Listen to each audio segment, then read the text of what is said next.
que las 2/3 partes aproximadamente de agua filtrada se reabsorben en el túbulo proximal y alrededor de las 2/3 partes del sodio filtrado también está siendo reabsorbido en el túbulo proximal. Los demás sectores de la nefrona van reabsorbiendo sodio en la medida de que sea necesario y dependiendo de los transportadores que existen en cada uno de esos sectores, ¿sí? Bien. Entonces dijimos que el sodio es el principal soluto que va a ser reabsorbido en el túbulo proximal, y para eso entonces tenemos una célula del epitelio del túbulo proximal esquematizada aquí. Lo que no les dije, pero es importante que lo diga, me imagino que ustedes ya lo tienen en la cabeza, es que estas son células que son polarizadas, no tienen las mismas funciones en la membrana apical que en la membrana basolateral, así que la distribución de distintas proteínas de transporte, la correcta distribución de las distintas proteínas de transporte en la célula epitelial del túbulo proximal es fundamental para la correcta función.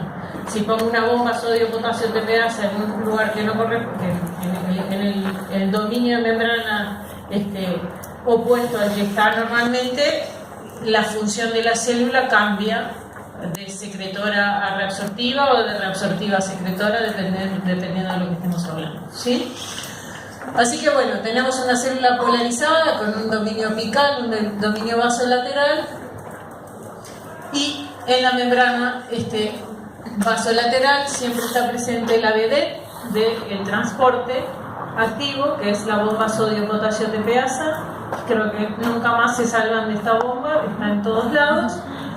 La bomba sodio-potasio TPasa, su función principal, como ustedes saben, es la de generar un gradiente de sodio, es decir, extraer el sodio intracelular y mantenerlo en concentraciones bajas, y por lo tanto en el medio extracelular que rodea esa célula la concentración de sodio es alta, y por lo tanto se esquematiza aquí con sodio grande que pasa a ser sodio chiquito dentro de la célula. Y particularmente en estos sistemas de transporte hay otros solutos que aprovechan ese gradiente de sodio para entrar a la célula.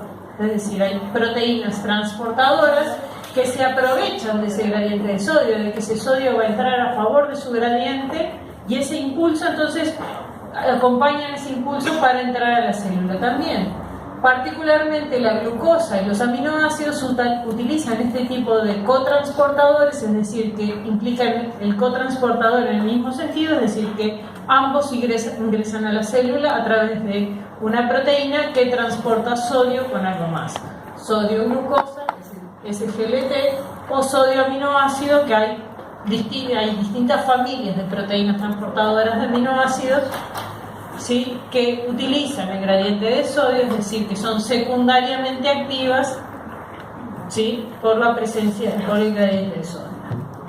Es decir, que tenemos ingreso de sodio desde la luz tubular hacia el interior celular. El sodio entonces saldrá por la bomba sodio-potasio hacia el espacio peritubular, y la glucosa y los aminoácidos atravesarán la membrana vasolateral y alcanzarán el plasma para ser utilizados en el proceso que sea necesario, ¿sí? Este pasaje, que es un transporte activo de sodio, provoca ciertos movimientos de otras cosas en el túbulo proximal. ¿Se acuerdan que les hablé de que había una diferencia de voltaje transepitelial en estos segmentos que promovía entonces el pasaje de otros solutos?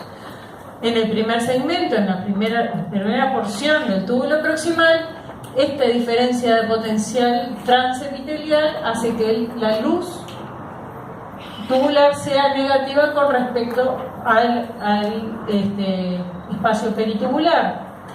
Y eso va a provocar entonces que el cloro, que tiene carga negativa, pero que además está más concentrado en la luz tubular que en el espacio peritubular, atraviese los espacios intercelulares, ¿sí?, para acceder al espacio peritubular.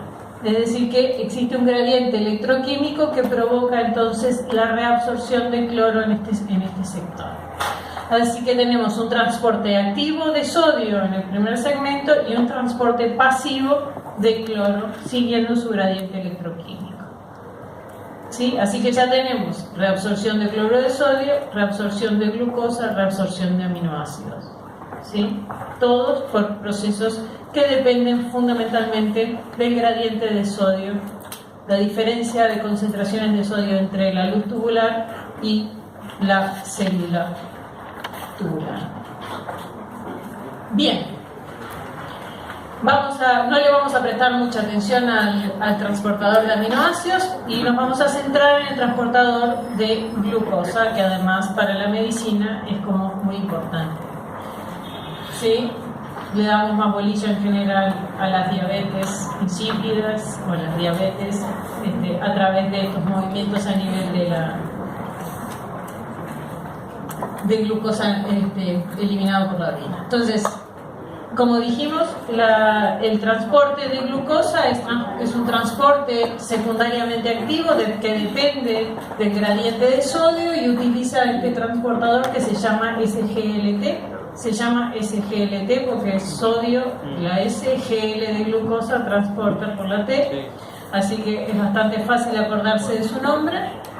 Un transportador que está ubicado en la membrana apical de las células epiteliales, y entonces el transporte de glucosa es dependiente de la presencia de sodio. Si no hay sodio en la luz tubular, no se reabsorbe la glucosa. ¿Sí? Una forma de comprobar el efecto, la eficacia de este transporte o la dependencia del sodio de este transporte de glucosa es colocar una droga que ustedes también conocen. Si yo administro, ¿qué droga? ¿No se acuerda? Una droga que la han visto en biofísica también. La guabaína, que bloquea la bomba sodio-potasio LPasa. Si se bloquea la bomba sodio-potasio LPasa, ¿qué no hay? No hay gradiente de sodio, no hay eliminación del sodio intracelular. Y si se bloquea el gradiente de sodio, es decir, que no hay reducción del sodio intracelular, lo que pasa es que deja de absorberse glucosa y se pierde por la orina. ¿Sí? Bien, así que tenemos este cotransportador en la membrana apical, ¿sí? Y una vez que ingresa la glucosa y el sodio al medio intracelular, la glucosa sale por un transportador que está ubicado en la membrana vasolateral, es decir, una difusión facilitada, y entonces la glucosa accede rápidamente a los capilares y por lo tanto al plasma. ¿Sí? Son células igual. Ahora vamos a ver entonces cómo funciona básicamente este mecanismo de transporte, en el que implica la utilización de la bomba sodio-potasio TPasa, provocando entonces este gradiente de sodio entre la luz y el medio intracelular, y por lo tanto eso favorece el pasaje de la glucosa y del sodio a través de ese transportador, el SGLT. El sodio va a ser eliminado del medio intracelular por la bomba sodio-potasio TPasa, y el aumento de glucosa intracelular va a ser transitorio, ya que la glucosa va a salir a través de este otro transportador que seguramente ya han escuchado hablar, que está ubicado en la membrana vasolateral, que es el transportador GLUT. También es una familia de transportadores para glucosa que se encuentra distribuido por todo el organismo, ¿sí? Y entonces la glucosa va a salir desde la célula hacia el espacio peritubular y el plasma. Y aquí viene una animación que es simplemente divertida, para concretar el proceso, para que les quede grabado. Básicamente necesitamos la presencia de la bomba. Esa bomba va a generar el gradiente, y el gradiente va a permitir entonces que el transportador glucosa-sodio funcione, y la glucosa entra acompañando al sodio, la glucosa sale por el transportador GLUT y el sodio por el transportador. Entonces, ahora lo otro que tenemos que tener en cuenta es otras características que tienen que ver con la reabsorción.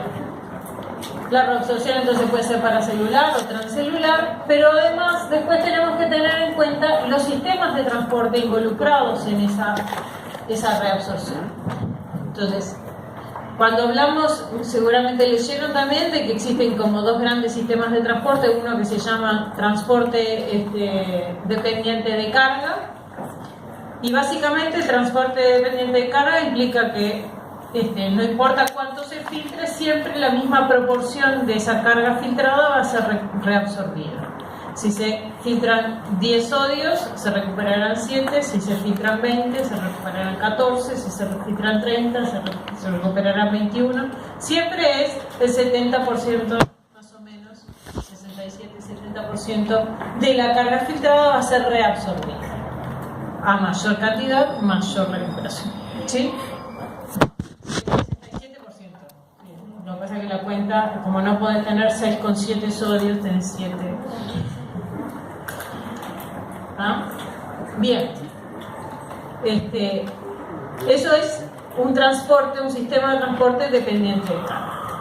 El otro sistema de transporte es el que se conoce como limitado por transporte máximo o tasa máxima de reabsorción. Esos tipos de transportadores, la característica que tienen es que se saturan a determinada, cuando la concentración del soluto a transportar supera una determinada concentración. Y en general ese tipo de transportadores presentan este tipo de curvas, que vamos a analizarlo para la glucosa, porque la glucosa es uno de los sistemas de transporte de glucosa, son sistemas que están limitados por el transporte máximo. Este tipo de gráficos lo que muestra es, se grafica, tiene varios gráficos, es más fácil mirarlos uno a uno que todos juntos, porque si no uno se mezcla. Se grafica la carga filtrada de glucosa en función de la concentración de glucosa plasmática. Y ese gráfico lo vemos como en amarillo aquí.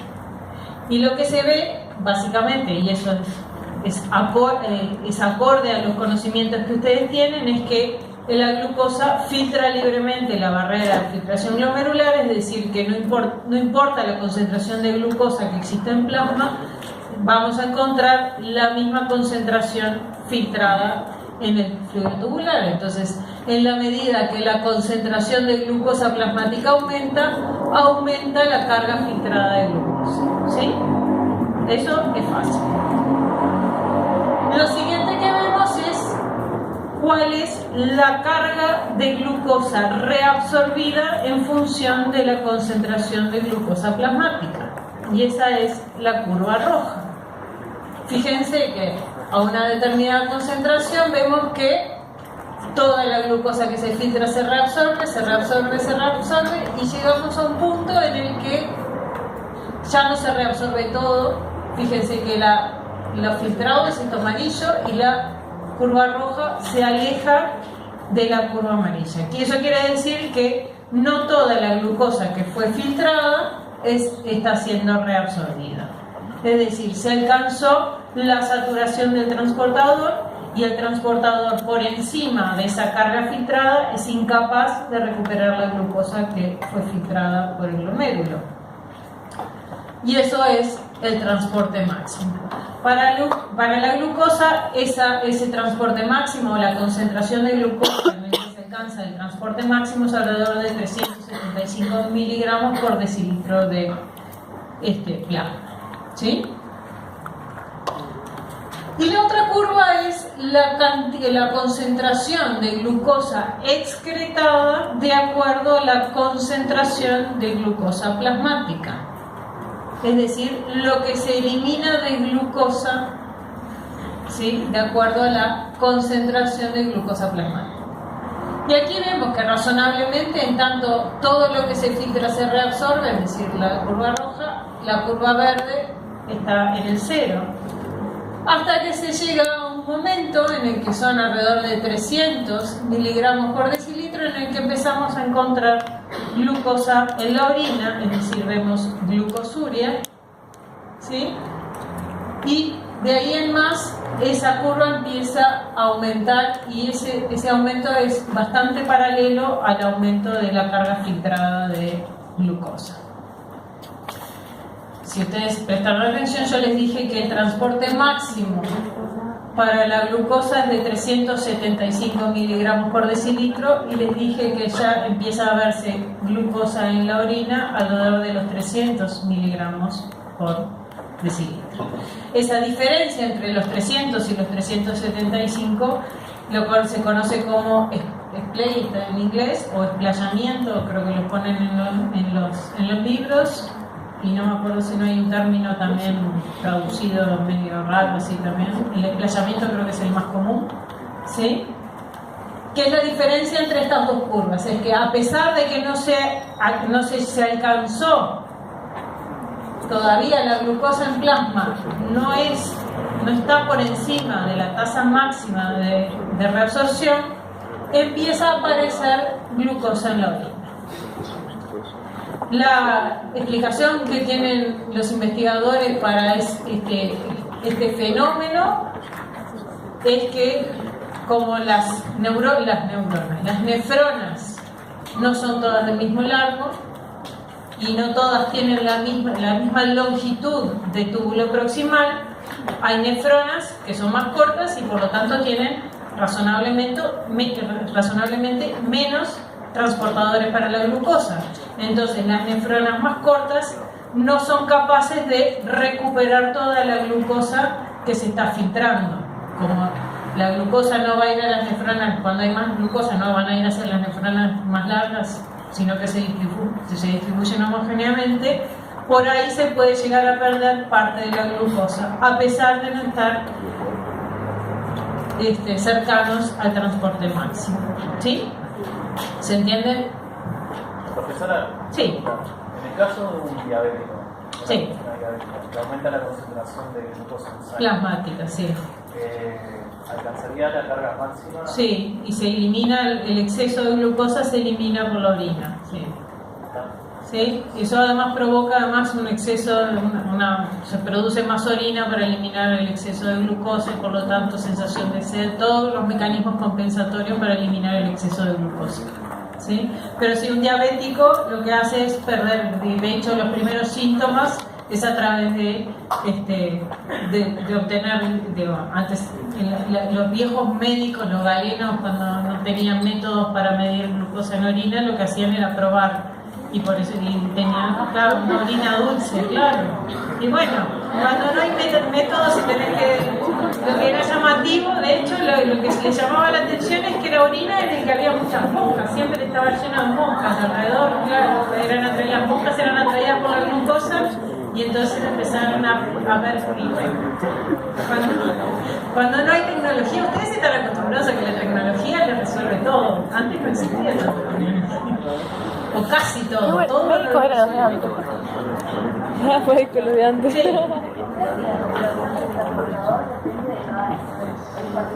La saturación es la misma para todos. Para todos los transportadores es la misma.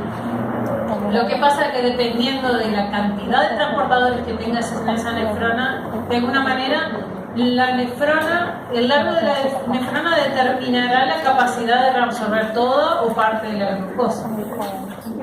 ¿Sí? No. Si vos tenés 10 glucosas y una nefrona larga, capaz que tenés 15 transportadores en la nefrona con 15 transportadores. Entonces, toda la glucosa probablemente sea reabsorbida. Pero vos ahora tenés las mismas 10 glucosas, pero en una nefrona que es más cortita, y en vez de tener 15, tiene 10 transportadores, ahí estás a la par. Capaz que alguna se le escapa porque no es capaz de... Pero ahora tenés otra nefrona más cortita y el túbulo proximal ese tiene 7 transportadores. Siempre tenemos 10. Todo el riñón está teniendo 10 glucosas por nefrona. Esa nefrona, como tiene 7 transportadores, no puede captar toda la glucosa y vas a perder 3 glucosas por la orina. No es que cambió la transferencia máxima, sino que tenés menos transportadores. Esa es la explicación que dan los que estudian fisiología renal. ¿Sí? ¿Ahora sí? Bien. ¿Quedó claro entonces esto? Bien. Volvemos a ver mi gráfico. Es que este gráfico tiene tanta información que uno puede obtener.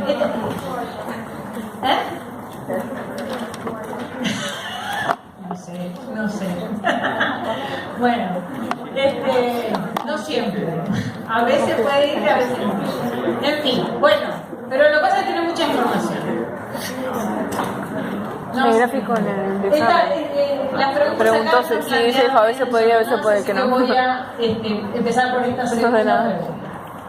Cuando miramos la glucosa y los aminoácidos que tienen ahí, ustedes ven las dos curvas que son esta rosadita y esta azul, ¿sí? Si ustedes miran ese gráfico, ustedes pueden aproximarse de alguna manera al clearance. ¿Cuál es el clearance de estas dos sustancias? ¿1 o 0? 0. ¿Qué quiere decir que el clearance sea 0? Que no va a ser eliminado en la orina y se recupera todo, se depura, ¿sí? La orina, o el líquido tubular se depura totalmente de la glucosa y de los aminoácidos. Nosotros lo que estamos viendo aquí es que prácticamente alcanzan el 0, lo que pasa es que sí, tanto la glucosa son paralelas, en realidad esto es medio esquemático para que uno pueda verlo, ¿sí? Pero la glucosa y los aminoácidos alcanzan una relación de 0 hacia el final del túbulo proximal. Es decir, que para que efectivamente el clearance para estas sustancias sea 0, ¿qué tiene que pasar más allá del túbulo proximal para estas dos sustancias? ¿Qué condición tiene que cumplirse? Que no se secreten más allá del túbulo proximal. Se reabsorbieron completamente en el túbulo proximal, pero entonces para que el clearance efectivamente sea 0, ¿sí? El clearance total, es decir, cuando vemos la orina, ¿qué pasó? Para que el clearance sea 0, no deben ninguna de estas sustancias ser secretadas más allá del túbulo proximal. Si nosotros tenemos una muestra que pudimos sacar de un paciente, una muestra de lo que ocurre en el túbulo proximal, y después vemos lo que pasa, lo que hay en la orina, y vemos que la orina tiene glucosa o aminoácidos, tenemos que presumir que hay alguna patología, algún problema más allá del túbulo proximal, es decir, en el gasa de gel, en el túbulo contorneado, ¿sí? Está más allá del túbulo proximal, ¿sí? Y ahora volvemos entonces vamos a la primera pregunta. Cuando ven esas dos curvas para los aminoácidos y para la glucosa, ¿cuántas fases para la reabsorción ven? Parece haber alrededor de 2, ¿no? Una un poco rápida y una un poquito más lenta, ¿sí?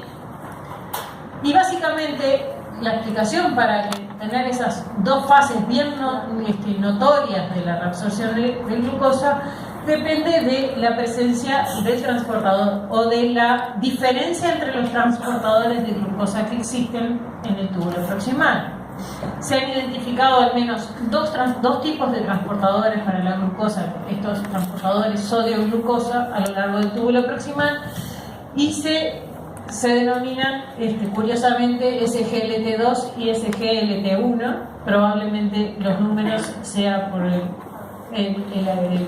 orden de reconocer la proteína, pero tenemos entonces el SGLT2 y el SGLT1.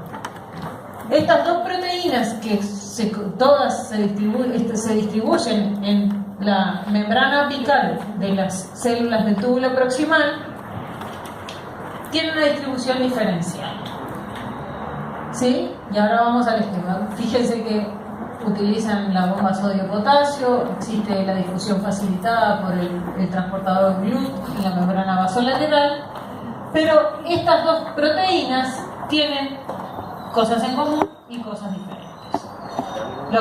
Lo que tienen en común es que ambas son los dos tipos de cotransportadores sodio-glucosa, es decir, son transportadores de glucosa dependientes de sodio, que son secundariamente activos, es decir, que dependen del gradiente de sodio para que se genere ese transporte. Ambos están limitados a una transferencia máxima o una transporte máximo, y son ambos polipeptidos de 70 kilodaltos. Pero la diferencia fundamental, o parte de las diferencias que tienen estos dos tipos de transportadores es su distribución a lo largo del túbulo proximal. El SGLT2 se encuentra fundamentalmente en los dos primeros segmentos del túbulo proximal, en tanto que el SGLT1 se encuentra en el último segmento del túbulo proximal. La otra diferencia que tienen es la velocidad de transferencia para la glucosa. El SGLT2, transporta por cada molécula de sodio, transporta una molécula de glucosa, pero el otro necesita 2 moléculas de sodio para transportar una molécula de glucosa. Eso hace entonces que el SGLT2 tenga una elevada tasa de transporte, en tanto que el SGLT1 tenga una baja tasa de transporte. ¿Sí? Pensé que levantaba la mano. La otra diferencia que tienen estos dos tipos de proteínas es la afinidad por la glucosa. El SGLT2 tiene una baja afinidad a la glucosa. Hay altas concentraciones, rápidamente se va a encontrar con la glucosa, no necesita tener mucha afinidad por unirse a la glucosa. En cambio el otro, en el que razonablemente, si todo funciona bien, la mayoría de la glucosa ya fue reabsorbida en los primeros dos segmentos, en el tercer segmento lo que queda son los restos de glucosa que todavía tienen que ser reabsorbidos, entonces la afinidad empieza a ser más alta para poder reabsorber los tipos. En definitiva, la combinación de estos dos tipos de transportadores a lo largo del túbulo proximal determina que en los primeros dos segmentos la reabsorción de glucosa sea rápida, y hacia el final del túbulo